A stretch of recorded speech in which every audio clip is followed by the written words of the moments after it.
Всем привет, ребята, кто меня смотрит. Всем спасибо, это прежде всего хочу сказать за ваши комментарии, за ваши обсуждения, которые вы участвуете на моем канале. И хочу начать с того, что я хочу всех вас это поздравить с наступающим Новым годом, пожелать вам успехов во всем. Прежде всего это в творчестве для начинающих, для тех, кто уже и продвинутый, уже кто занимается не один год на инструменте или на инструментах, или там поет, не поет, разницы нету, но в творчестве. И хочу пожелать это, чтобы ваши желания, они исполнились. Если они еще не исполнились в этом году, то в новом году это точно. Потому всем вам это успехов и всех благ во всем. Начнем с такого саксофона. Вот я приобрел недавно вот этот инструмент, очень интересный. И хотелось бы о нем немножко поговорить. Это Araxo. Вот фирма. Вот видно. Оскар Адлер. Это немец. Значит, будет там ссылочка в описании. Или же, допустим, вот видео, которое идет, я буду оставлять фото, и вы можете почитать про этот саксофон. Ну, вообще, начну с того, что когда я начал заниматься вообще инструментом, как саксофон, то прежде всего мне было интересно знать историю, да, что его сделал именно Адольф Саксофон. И мне было интересно знать, потому что, знаете, когда вы занимаетесь каким-то инструментом, кто на гитаре, кто на пианино, интересно знать его начало вообще, откуда оно пошло. Ну, мне было интересно знать за саксофон. И потому, какие инструменты мне попадаются, те, которые я не знаю, я всегда их просматриваю в интернете и ищу информацию на них. Ну, по крайней мере, за этот саксофон я получил информации немало. И потому могу с вами поделиться, и если кому не интересно читать, ну, я немножко расскажу. Значит, саксофоны вот эти. Здесь еще были Триумф саксофоны, там выпуск был, но это все почитаете в ссылочке вот здесь вот. Значит, вот эти саксофоны начали делать в 1901 году. Сам лично этот саксофон где-то 1920 года. Это саксофон вообще интересный. Чем он интересный? Тем, что здесь клапана не так стоят, как обычно в саксофоне, да? Вот. Это все чуть-чуть попозже. Значит, их делали под заказ. Ну, допустим, 1920 год, да? Это была Первая мировая война, да, она закончилась, ну, вот, перед. И когда приходили уже с войны уже музыканты, ну, вот, и, допустим, кто-то, может быть, хотел играть, у кого-то не было какого-то пальца, то делали уже под заказ. Именно Оскар, именно вот Адлер, он делал под заказ саксофоны. Именно вот на эту серию. Araxo, он делал именно саксофоны. Допустим, там, вот, например, там, если не было пальца какого-то, он делал именно под клапан, ну, тот, который, допустим, заменял палец, и он мог, допустим, на нем играть. Теперь смотрите, что интересно с этим саксофоном. Здесь, ну, допустим, во многих моделях выведены вот эти вот два нижние, да, клапана на эту сторону, которые, по сути, оно для чего это сделано? Это упрощает систему именно механики, да? Здесь механика просто, она напрямую идет. Если, допустим, через, там, например, в Амате, там, Wildline, Super Classic, Deluxe и остальные, у них переход идет, да, там таких два рычажка, и оно переход идет, и здесь открываются два клапана. То здесь просто напрямую это все сделано. Теперь смотрите, что еще здесь напрямую. Напрямую здесь сделаны вот этот клапан, видите, он напрямую рычагом идет, но это есть в Губане, вот соло, вот румынский саксофон, в нем тоже идет прямая.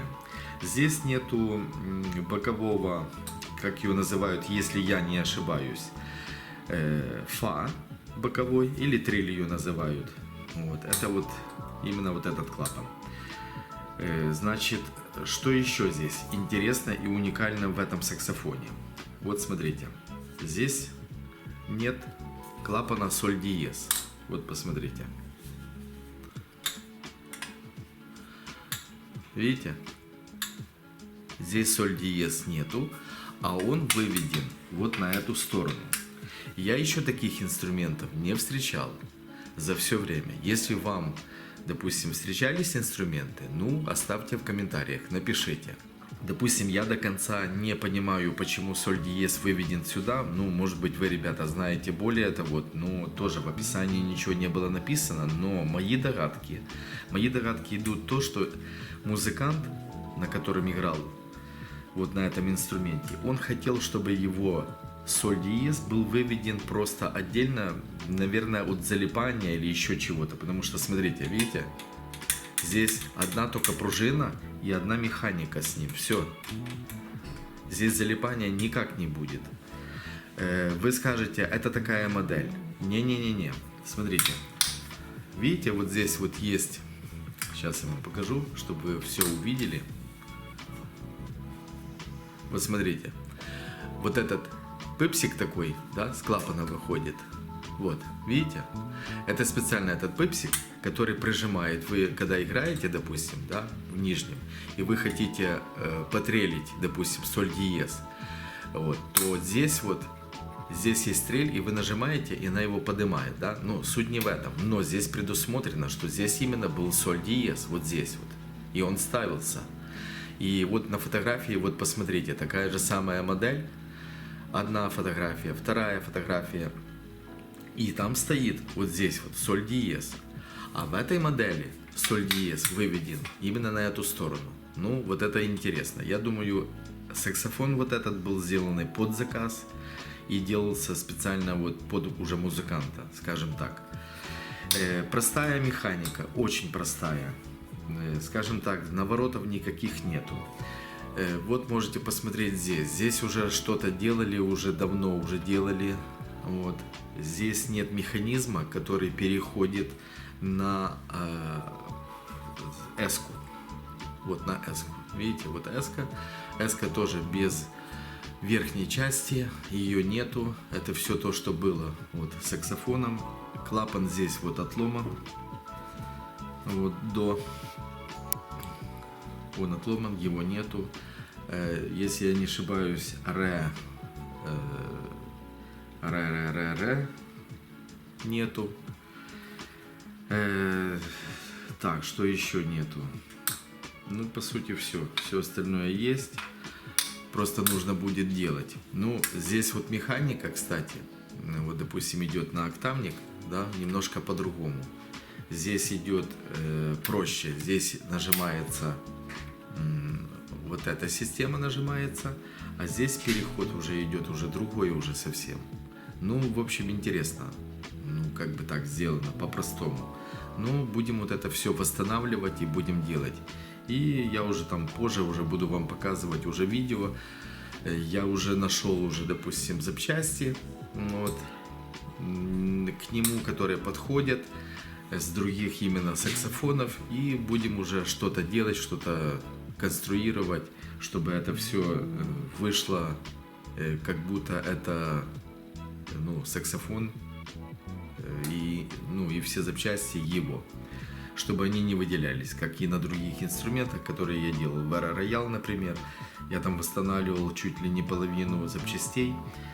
Вот. Ну, суть не в этом. Суть в том, что мне нравится делать саксофоны, которые в хлам убитые, и их восстанавливать. И вот такой обзор. Вот можете еще раз посмотреть вот на него. Вот его состояние такое. Здесь вот эта решетка, она, видите, она так согнута. Это все тоже будет выравниваться.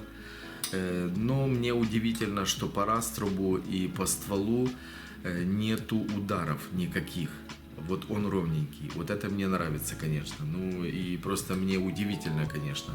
Ну, я вам скажу по металлу, да, чувствуется вес его. Вот, чувствуется. Это альтушка. Вот, ну, вес чувствуется.